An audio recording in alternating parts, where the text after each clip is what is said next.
5 to 6 years లో ఇండియాకి ఇలాంటి ప్లేయర్ వస్తాడని ఇండియన్స్ ఎప్పుడు ఎక్స్పెక్ట్ చేయలేదు.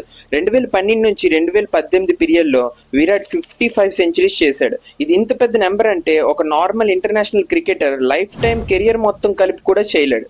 యాజ్ ఎ రిజల్ట్ విరాట్కి ICC male cricketer of the decade award ఇవ్వడం జరిగింది.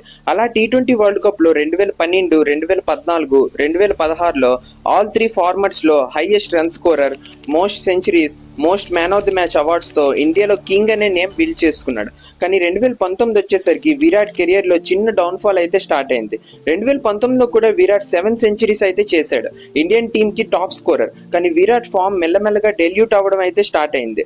నవంబర్ 2019లో వచ్చింది 17th సెంచరీ అగెన్స్ట్ బంగ్లాదేశ్. కానీ విరాట్ కు అప్పుడు తెలీదు నెక్స్ట్ 3 years లో తన కెరియర్ టోటల్ గా చేంజ్ అవబోతుంది అని.